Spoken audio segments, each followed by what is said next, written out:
Jam Vishnupad Paramahamsa Parivrajaka Acharya Ashtatarashta Shri Srimad Abhay Charan Bhaktivedanta Swami Prabhupada ki Ananta Koti Vaishnavrinda ki Nama Acharya Shahridas Thakur ki Prem se kaho Shri Krishna Chaitanya Prabhu Nityananda Shri Advaita Gadadhara Shri Vas Adi Gaur Bhaktavrinda ki Shri Shri Radha Krishna Gop Gopinath Radha Kund Shyama Kund Kiri Govardhan ki Vrindavan Dham ki Mayapur Dham ki Ganga Mai ki Yamuna Mai ki Tulsi Devi ki Bhakti Devi ki Samaveta Bhaktavrinda ki Jai Nitai Gaur Pramananda.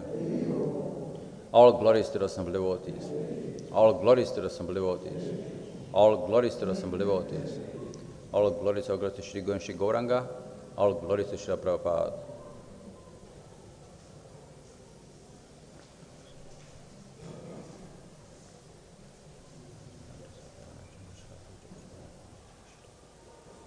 Om Namo Bhagavate Vasudevaya.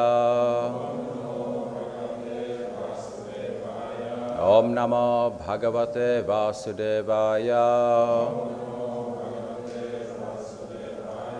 Om Namo Bhagavate Vasudevaya.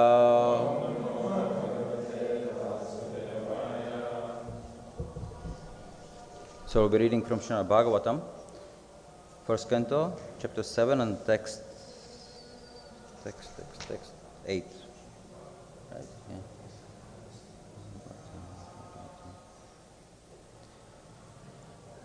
So please repeat. Sasamhitam Bhagavatim Kritvanukramya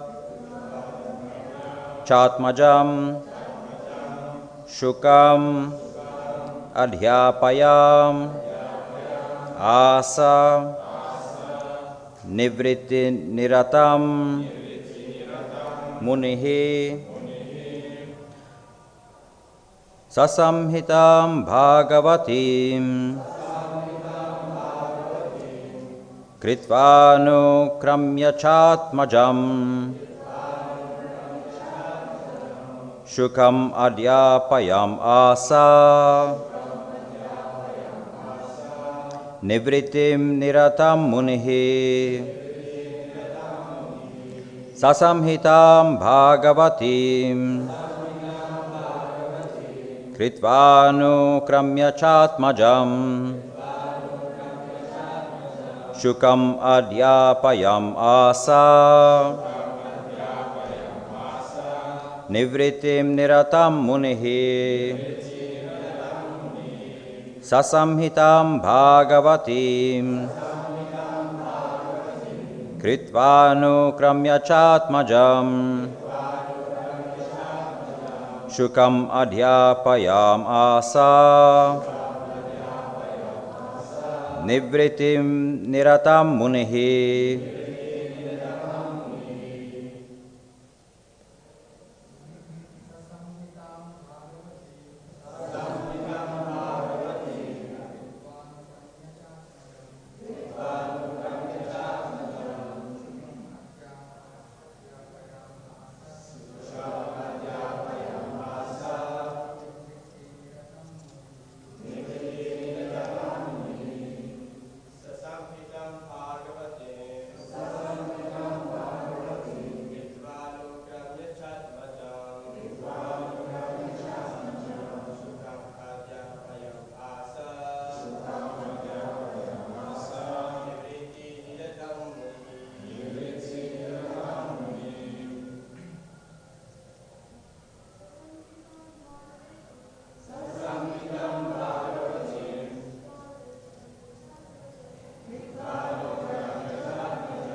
Saha, that.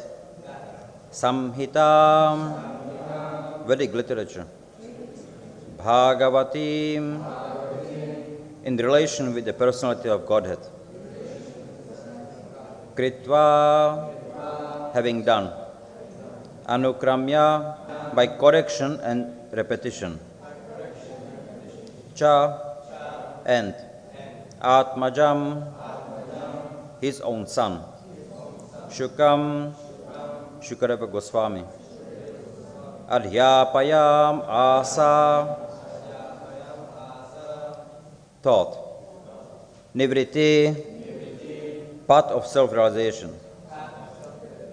Niratam, engaged. Munihi, the sage. Translation and purport by Srila Prabhupada. The great sage Vyasadeva, after compiling the Srimad Bhagavatam and revising it, taught it to his own son, Sri Shukadev Goswami, who was already engaged in self-realization. Purport. Srimad Bhagavatam is the natural commentation on the Brahma Sutra compiled by the same author. This Brahma Sutra, or Vedanta Sutra, is meant for those who are already engaged in self-realization. Srimad Bhagavatam is so made that one becomes at once engaged in the path of self-realization simply by hearing the topics. Although it is especially meant for the Paramahamsas, or those who are totally engaged in self-realization, it works into the depths of the hearts of those who may be worldly men. Worldly men are all engaged in sense gratification, but even such men will find in this Vedic literature a remedial measure for their material diseases. Shukadev Goswami was a liberated soul from the very beginning of his birth, and his father taught him Srimad Bhagavatam. Amongst Monday scholars, there is some diversity of opinion as to the date of compilation of Srimad Bhagavatam. It is, however, certain that the text of the Bhagavatam that it was compiled before the disappearance of King Parikshit and after the departure of Lord Krishna.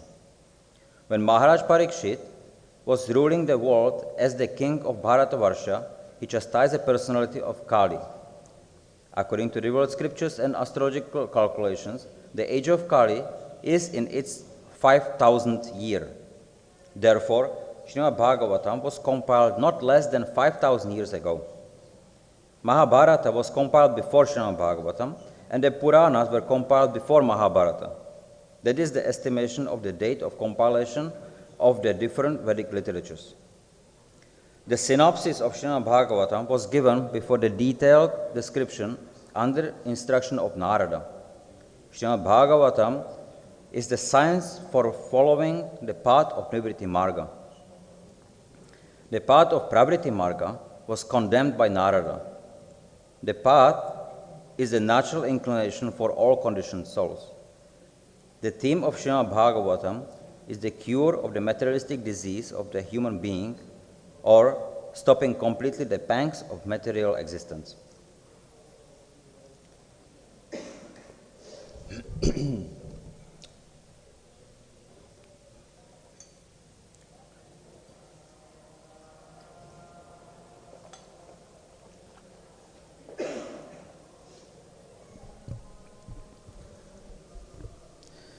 Hare Krishna.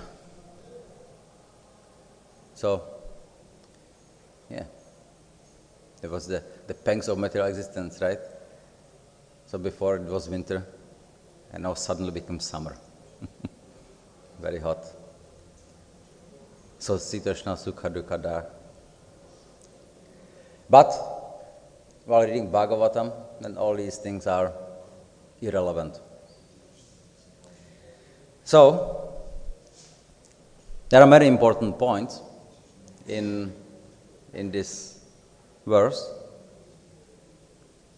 that, as we knew from before, actually, Vedavyas, he wrote that Srimad Bhagavatam as a natural commentary on the Brahma Sutras or the Vedanta Sutras. That means, he compiled the Vedanta Sutras. He knew what they are about, but it was not completely clear to everybody else. In fact, he was promoting the Upasana Kanda, or no, not Karma Kanda, not Jnana Kanda, Upasana Kanda, by one should surrender to the Lord. But as Narada Muni, his guru, pointed to him that he was not very clear. It was not enough specific. So, and then Narada Muni inspired him to write Srimad Bhagavatam. So the same author then writes what he meant. So the commentary, what he meant by writing the Vedanta Sutra. And the essence of Bhagavatam is purely Krishna. And as we know here that it's for those who are eager to be engaged in Nivritti Marg. Pravritti Marg, Nivritti Marg. So Pravritti Marg means being engaged in sense gratification. Nivritti Marg, just be completely aloof from that. So the only engagement of people on the Nivritti Marg is to be surrendered to the Lord. So the Bhagavatam, when we hear, when we read, then we see it's all about Krishna. The first 6 cantos, there are more. The whole Bhagavatam is showing various devotees how they are engaged, how they are properly serving the Lord. Now, from the first 6 cantos, then the devotion, we see there's like some mixed devotion. King Puranjana, sometimes it's even considered, what is he doing in Bhagavatam? But we see that anybody, Ajamil, anybody can get to serve the Lord and can get back to the spiritual world. And from 7th canto, then we see Prahlad Maharaj, then this is the pure devotional service. And it culminates in the 10th canto when we hear Krishna's pastimes, purely, nothing else. All about Krishna. So, being engaged by hearing and speaking Srimad Bhagavatam, there is no greater perfection than that. And that's the other important point. Then Vyasadeva, he compiled the Bhagavatam, and then what did he do? He spoke it to his son. His son, Shukadeva Goswami. Then he was self-realized soul. And he was actually on the platform of self-realization that he knew he was in the womb of his mother, and he knew outside this material world there's nothing good awaiting. So why should I come out? So he was in the womb for 16 years. But it was only after hearing Srimad Bhagavatam, then he decided to speak Srimad Bhagavatam. He became pure devotee of the Lord. And that way then he got the opportunity to speak the Srimad Bhagavatam in the assembly, to Parikshit Maharaj, so that Bhagavatam can be heard, spread, and the people can get full advantage of. So, now, Bhagavatam, as Bhakti Siddhanta Saraswati Prabhupada puts it, he mentioned, if all the books, the whole world, will get destroyed, and Srimad Bhagavatam would remain, then nothing is lost. So Srimad Bhagavatam contains everything. It gives the answers to all the questions. It gives the solutions to all the problems. Our duty, first, on the platform of Vaidisarana Bhakti, it's our duty to hear, to speak Bhagavatam. But then, on the level, when we become purified, then it becomes pleasure, desire. We want to hear Srimad Bhagavatam. We want to speak Srimad Bhagavatam. So, these are very important activities. This is the Abhideya. This is the path of the living entities, how they should be engaged, what they should be doing to properly come to the platform of pure devotional service. Right? Everybody has the opportunity. No, unlike the Madhvas. No, we used to, once Pritivardhan Swami came also here to Mayapur. It was in 1996, I think. And somebody asked him a question. Now, do the Madhvas recognize Chaitanya Mahaprabhu? Because even though they are Madhva Sampradaya, but we are the Gaudiya Sampradaya, many of the Madhvas have difficulties with the understanding. So Pritivardhan Swami, he was very appreciative of Chaitanya Mahaprabhu's movement, Srila Prabhupada. And now he explained, for the Madhvas, they have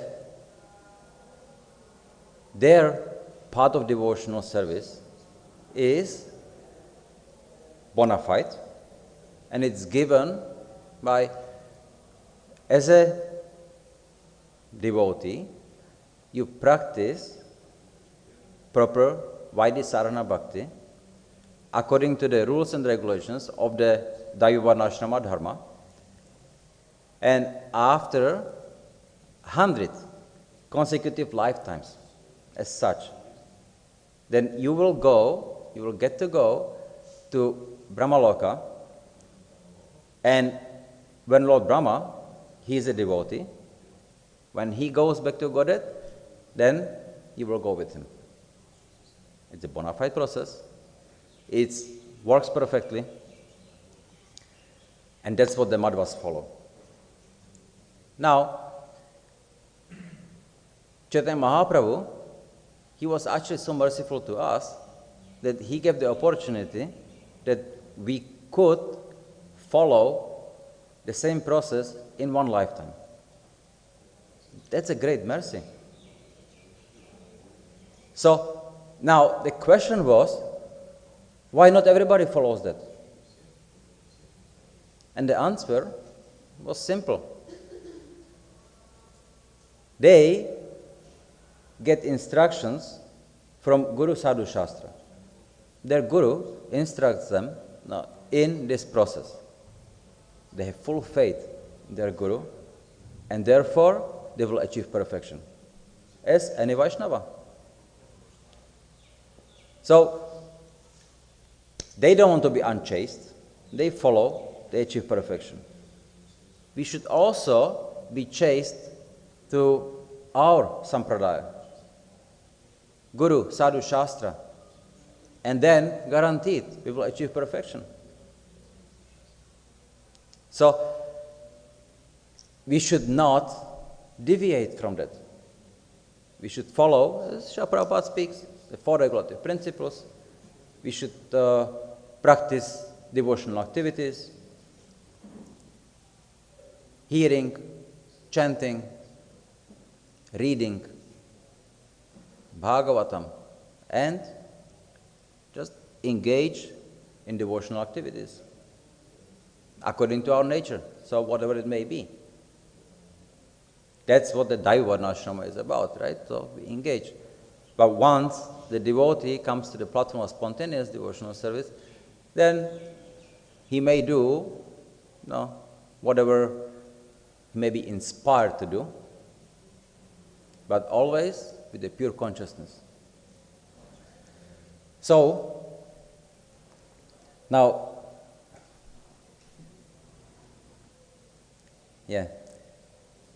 I had some discussion yesterday on the point of what do actually devotees know, what do they desire, and what do they deserve. I chant 16 rounds every day. I deserve to go back to Godhead. But if you put it that way, then is it a devotional service? No, how can it be? And it's same like the karma kandis. I do and I must get.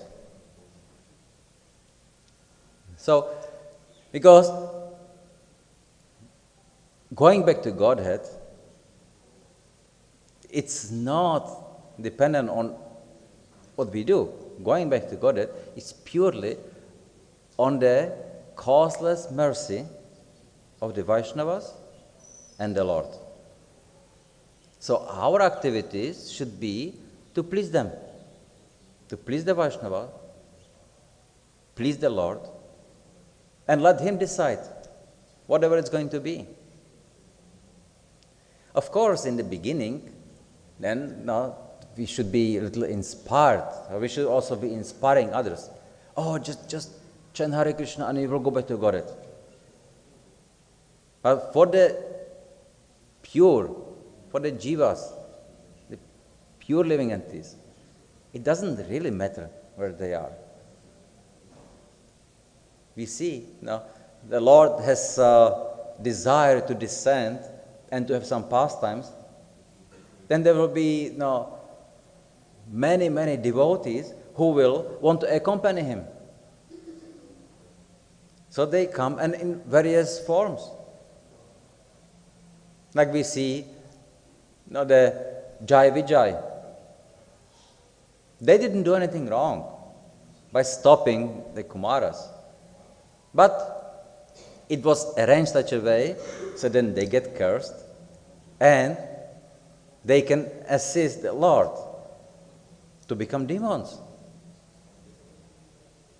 So they happily accepted it because they knew that's what it is. And even though they're suffering as a demon, they were not demons, but they had to live as demons. But there was nothing because, in fact, they were still conscious of the desire of the Lord. So they participated. This is very important point that sometimes we see devotees may have to do activities which are very demanding on the mind, demanding on the consciousness. And we may not be fully Krishna conscious. during the activity. Like, for example, like driving a car. So you drive a car and you go somewhere and there is some traffic jam or there is some accident. Where is your mind going to be? How to drive through, how to get safely through, right? And now, what can happen? Are you thinking about Krishna? It's very difficult. Or no, you stop in the middle and okay, now I'm going to be Krishna conscious and then just start chanting. Somebody will come and probably punish you or whatever it may be. Or anything else, right? No, you are driving fast and something happens, then your mind is immediately in how to save the situation. So can we say that at the time, the devotee is not thinking about Krishna, he is not Krishna conscious? So that's not the case.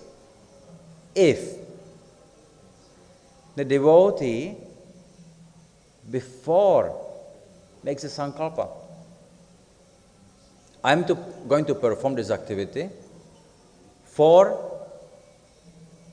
Krishna. So I'm going to go, I'm going to do it. So he had made sankalpa, the decision. So in the process, he may not be completely aware, but actually he is. Like the demons, Jai Vijay. They were very much aware of they are doing it for Krishna. But to make the activity perfect for the Lord, so they also were covered, their consciousness was covered for the moment, so they didn't think that they are the devotees of the Lord. They were demons at the time. Everything was of the demoniac consciousness. And therefore, the play was perfect. But everybody knew it's a play. And the play was to show the other living entities what happens when you are not Krishna conscious. Even in today's world, when you have some movies, actors. Now, some of the actors, they take the role playing so seriously that they practice for sometimes months ahead before they start playing, sometimes even longer. And they try to act as the character. So when they appear in the movie, it looks like that's the person. Because they are so accustomed. So they get all the nuances of the person, all the behavior, subtle behavior, because they are prepared for it.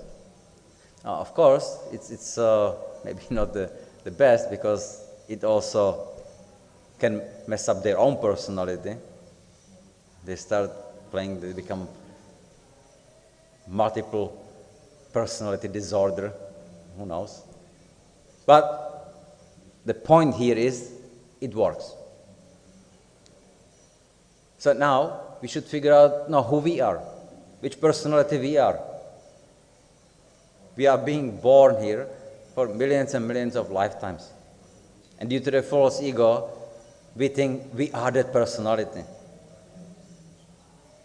I'm man, or I'm woman, or Indian, or I'm some animal.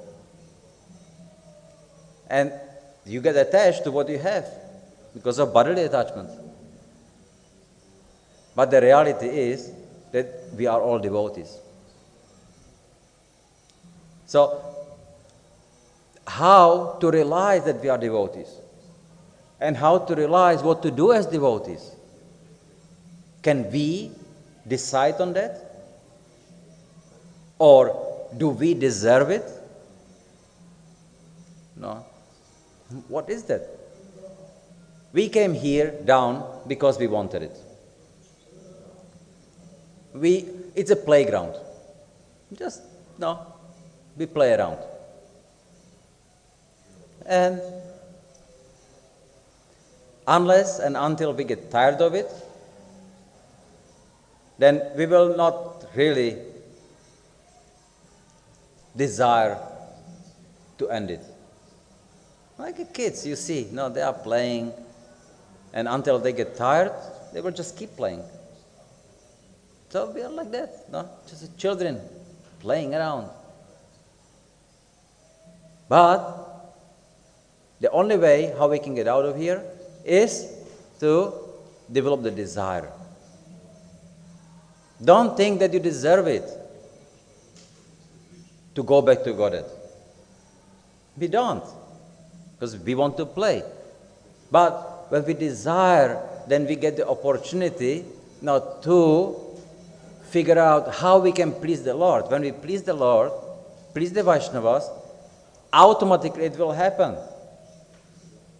And on the platform, when the devotee is purified, it doesn't really matter whether he is in the spiritual world or he is here. He is always Krishna conscious.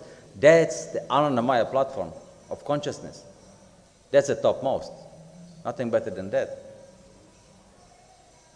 My example of Tukaram Maharaj, you see, he got on that platform of consciousness, pure Krishna consciousness, in his, whatever body he had. So in his lifetime, his body became spiritual body, and he went back to Vaikuntha in the very same body, because it was spiritual body. It's about consciousness, nothing else. Same like how one gets sick. The sickness first appears in one's mind.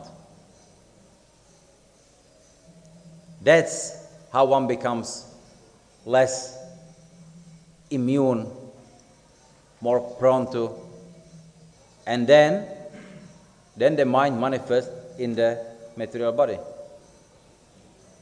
So if one is fully engaged, his consciousness is fully on Krishna, so the disease, the materialistic disease, has no strength. It cannot touch the person. And that happens by devotional activities. So we should be helping each other through the association, exchange activities, devotional activities. Drate pratigrihnati, guhem akti prichati, bhunkte bojayate. Those are the exchanges when they are practiced among devotees, they enhance one's devotional activities, one's devotion. And that's what we want. So, this is the goal of us as individuals. This is the goal of the community here. This is the goal of all the communities. This is the goal of all the Vaishnavas in the world. Just how to serve the Lord, how to please the Lord, how to please the Vaishnavas. And it starts, or the only way how it can be developed is to have the desire. If you have no desire to do that, you won't be able to perform it. And even if you perform it, some mechanical way, the mood is not right, and because of the mood is not right, then the result will not be given. So we should be very conscious to try to serve the Lord, serve the Vaishnavas, and then the perfection will happen. Hare Krishna. Any questions?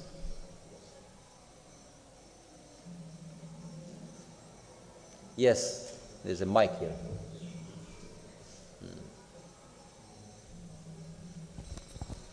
Hare Krishna.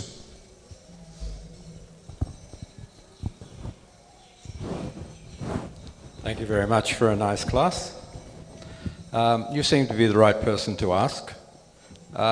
When we have these problems in our own society, in Prabhupada's society of ISKCON, and we saw certainly after 1977, there are many, many difficulties. You instructed that we can see that the demoniac activity in the world, and there's plenty of that. Prabhupada described that the world is run by demons. Though we should see that as perhaps an indication of how difficult the material world is. Am I right? You said that we shouldn't take them perhaps too seriously, that they're only just play acting and that they're being a very good demon. Within ISKCON, when these problems happen, how can the devotees deal with these difficulties that they see within ISKCON? For instance, a really common example is devotees, say, who are moving away from ISKCON, from Prabhupada's house. They say, devotees, all they're interested in is Sankirtan men, all they're interested in is money. That's their big problem, and that's their reason for staying distant.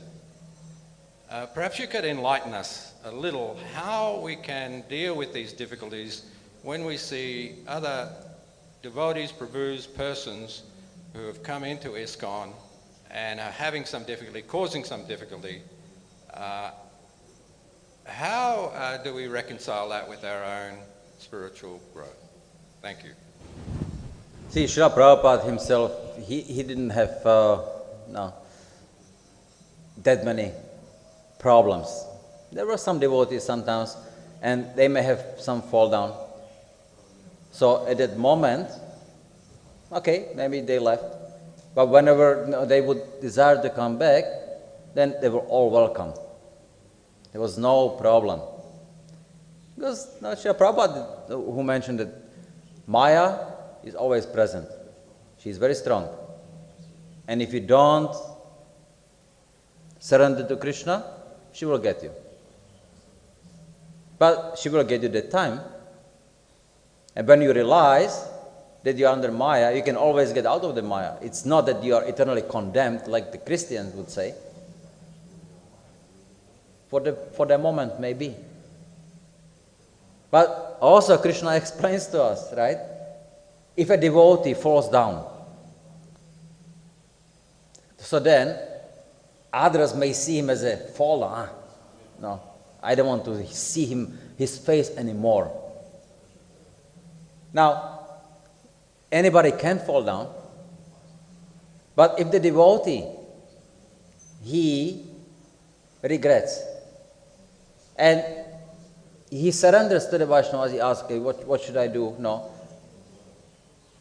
Because of his desire to be Krishna conscious, by Krishna, he is not considered fallen at all.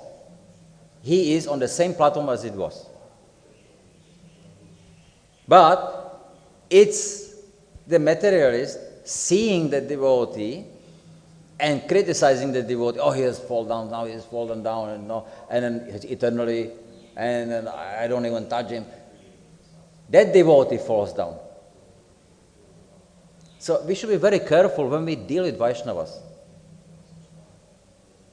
Because it's all about the desire. So when the devotee desires to be a devotee, to serve the Vaishnavas, because of his inability, maybe there is so much of anarthas, so sometimes it may be reduced or even stopped for some time. But Krishna, he will remove all the obstacles. He will make him able to do that again.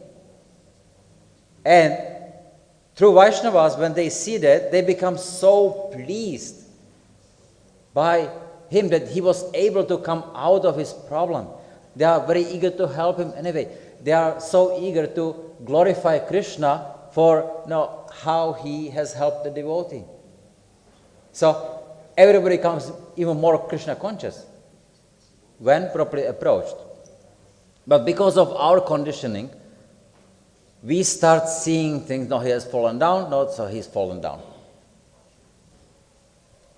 And in fact, in our society, a lot of focus is on moral fall down. So many times, if you see, sometimes some philosophical fall down, something saying, okay, it's all right, kind of like, sometimes accepted. Moral, untouchable. But philosophical is worse than moral. So we should be very conscious and careful how we are going to judge someone. And think about, can we judge someone? So, that somebody falls down, we should see it as it's an unfortunate situation. And especially if he is our friend, we should do everything to help him to come back to the platform where he was. And definitely we should avoid any criticism, because we don't know. But we put ourselves as a judge that I know he was like, he did this, and therefore he deserves it. What do we know? Then, when we say it like that, that moment, we are fallen down. It's very dangerous. So, if it's so serious, then okay, keep distance from the person. But don't criticize. Maybe he has done something very, you can say, abominable. So all right, so I don't feel that I can really associate with the person. So all right, keep this. Never criticize. But if you feel that you can help the person, you have some relationship, go help him. Make him come back to the same platform. But don't gossip, don't go around, don't write on the internet, so bad. That's how one becomes fallen. That's how one becomes, that's the demonic mentality, materialist. Yes? Thank you very much.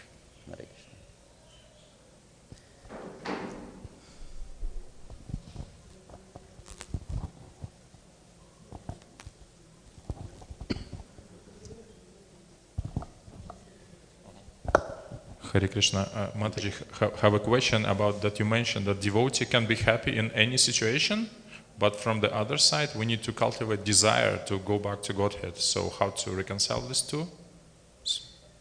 See, devotee, as a pure devotee, who is purely on Krishna conscious platform, then any situation will be satisfying.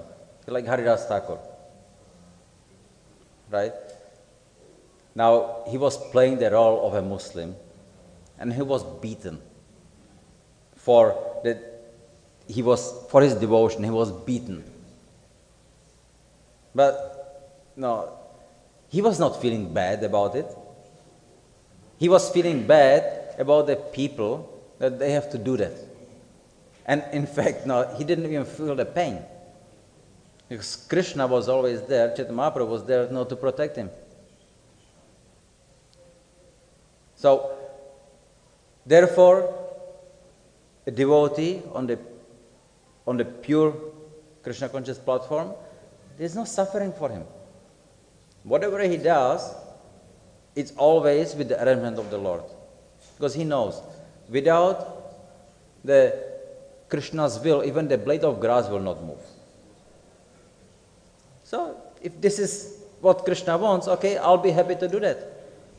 If Krishna wants me to be happy, I'll be happy. And if Krishna wants me to cry, I'll cry and be happy. Because Krishna wants me to do that. That's a full surrender. Atma Nivedana. But if the person is still not on the platform, then, I don't deserve this. No, no. How can Krishna be so cruel to me? There is. I heard one incident where a family was going for traveling somewhere in the car, and they had a serious accident. The mother and father, they survived. Their child died. Then the mother goes and starts blaming Krishna for that. Devotees. Because she was so disturbed. And it took her many years before actually she realized, what is it that I could have done and what is it that I can do now? That's how Krishna wanted it to happen. I don't know why, but she was able to accept it. You see, in the case of the Ganga Devi, right? When her husband, right, Maharaj, he had to witness drowning her children, but he could not say anything. Can you imagine his agony? But was it the right thing to do or not? From our perspective, no. From perspective of somebody else, much more elevated, yes. Because they were the Vasus who committed some offenses, and they were supposed to take birth in the material world and immediately can go back to a better situation. But we don't know that. So we think they got born to enjoy, and now we make them, and we kill them. Right? And only the last one, Bhishma Dev, then was stopped. But he was the one who was the most offensive, therefore he gets the worst punishment. Another example, Abhimanyu. Arjuna is lamenting for his loss. Krishna is consulting him, and then he shows him. So Abhimanyu, he is already in his proper situation, and I'm not going back. You understand? So our perspective is very limited. We judge, and we think this is right, this is wrong, but we don't know. Many things we don't know. So therefore we should be seeing things through Guru Sadhu Shastra. So that's how the happiness comes. When one becomes dhira, one is able to accept it as it is. And that's Shraddha, and pure faith. Based on that Shraddha, then we are able to accept it. Okay, that's how it's supposed to be. That's what it is. I accept it, and I'll be happy. And no need to be disturbed. And sometimes comes some calamity. Okay, so whatever, I lost all money. So then, anyway, now Krishna is becoming Hari, he's taking away from me. All right, he has some plan. But that doesn't mean that I will stop doing devotional service. That's what the devotee on the pure devotional platform can do. Who is not there, then he will lament. How can Krishna do this to me? I'm serving him so long, and now he makes it happen that I'm suffering. We are not there yet. So therefore Krishna, he also becomes Hari to take away everything, the relationships, property and everything what we have, only when we are ready. And that we are ready, that depends on our desire. Do we really want? Are we really tired of this material world? Do we really want to go back to Krishna? Do we really want to surrender to Krishna? If yes, if that's the answer, then Krishna will take away. But if there is some doubt, yeah, I would like to, eventually. But right now, I want to still enjoy, here a little bit and do a little bit there. I still have to, my children are there, so I have to get them, married, and I have to do this, I have to do that. So later, definitely, but just take it easy. So if that's there, Krishna will not take away. In case he can give more. In fact. But he is there, he is watching us. And whenever we desire, okay, now I have enough of it. Can go. He will take away. And that's the mentality of a devotee. You see Kardama Muni. He was a yogi, great brahmachari. But he had some desire to get married. So, the Lord himself, he arranges that, okay, he gets the best lady, best girl, which was available there in the universe at that time. So he goes and he's, really pleasing her. He's doing everything for her. But before they got married, he said, okay, I'll be married for a certain amount of time and I will give you a son. And after that, I'll go. So then she was a great chaste lady, devotee. And she was fully devoted to her husband. So he was felt so obliged to serve that he did everything whatever she wanted. He created the flying city for her, right? Yogi, what to do? No. But whatever she wanted and more, he would try to please her. And it happened. So she was very happy in that marriage. He gave her daughters and he gave her one son. As soon as Kapilada was born, then he grew up, he became adult, able to take care of his mother. Very well, because he was the Lord himself, right? So, and Kardama Muni, he didn't wait for these discussions.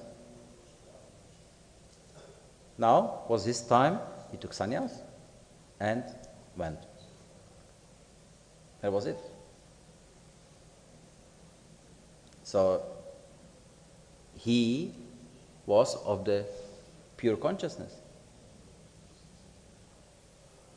So that's what we should be developing. We should be developing the desire to develop the pure consciousness. Because that's how we can get there. We cannot do anything else. We are not in control of this body. We are not in control of this material world. We are not in control of anything. Everything belongs to the Lord. Everything is under control of Paramatma.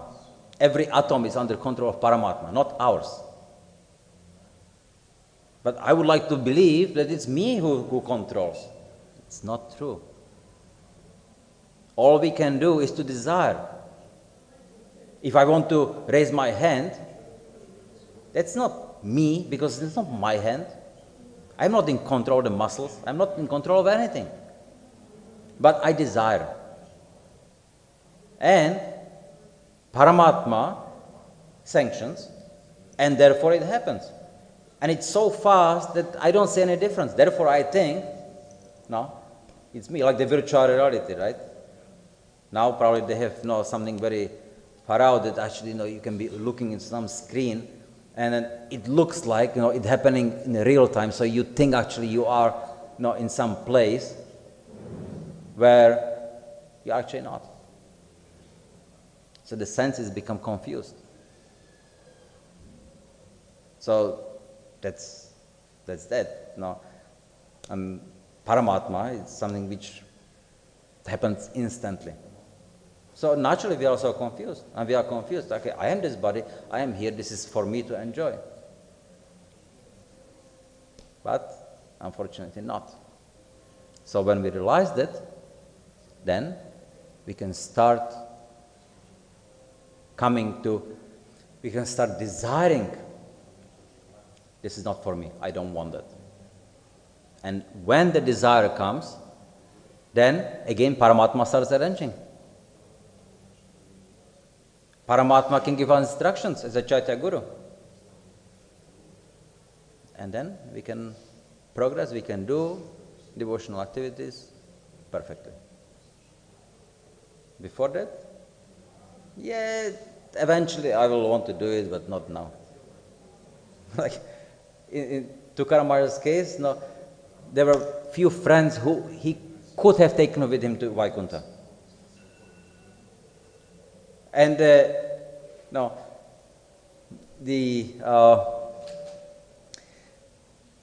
well, he was okay, you can bring them. Right? The Vishnudutas told him, okay, if you want to take your friends with you, you can. Go, bring them. So he goes into the crowd, and there is a crowd of people. No, they see the Vimana. It's sitting on a tree. They see the Vishnudutas. Now it's glowing. Everybody would say, I would like to go. Then, as he was up, actually Tukaram Maharaj, then, okay, you can go get them. He goes down, and he goes to his friends. Oh, my friend, today is such an auspicious day. You can go with me to Vaikuntha. Please come. He says, well, you see, my daughter is sick. And if I would leave now, then I would not be like a great father. So I cannot, sorry. No, I would like to, but I cannot now. No. All right, go to the next and the next. Yeah, it's a great opportunity, thank you for invitation, but the season, crop is coming. I have to take care of it. If I don't, my family will starve. So maybe after the crop, maybe I'll just catch up with you. No. He goes to all. Nobody wanted to go. So, and what would happen now if Krishna would come here right now and say, okay, come with me right now? Do you think everybody will go?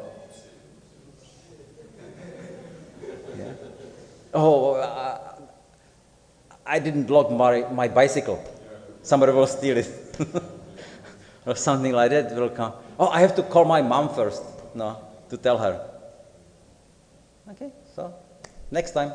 Haribol. So that's about the desire. So we should be developing the desire to always serve the Vaishnavas, serve the Lord. That way we can develop the proper attitude, and we can hope for the causeless mercy of the Lord, but we should never think we deserve it. That's why it's causeless. It's not caused by anything. Bhakti is causeless. So we should not feel that we desire or we deserve because we did some devotional activity. Not like that.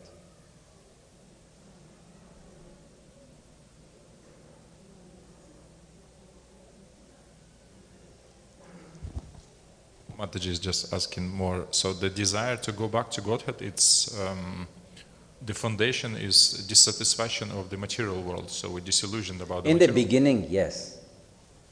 No.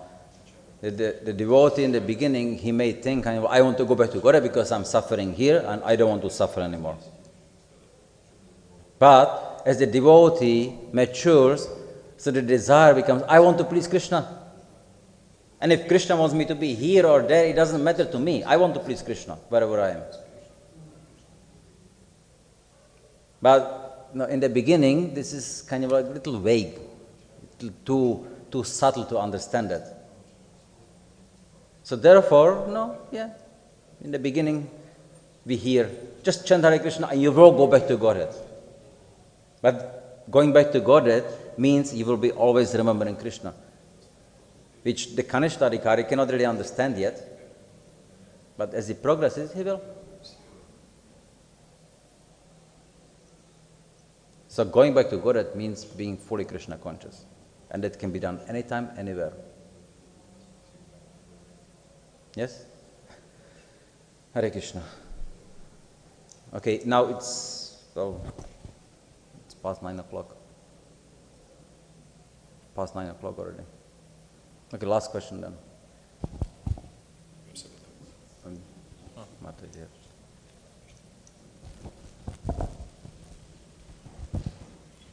Hare Krishna, Prabhu. Hare Krishna. It is said that Krishna, if he finds out that some devotee is very much sincere to go back to Godhead, he takes away all the material possessions.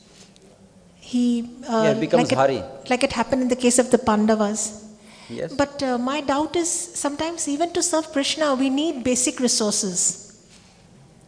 So basic resources we need even to serve the Lord, even to worship the Lord, we need basic resources. Right. So if Krishna takes away all the resources and makes us totally empty-handed, how do we serve Him Who then? decides how much resources do you need?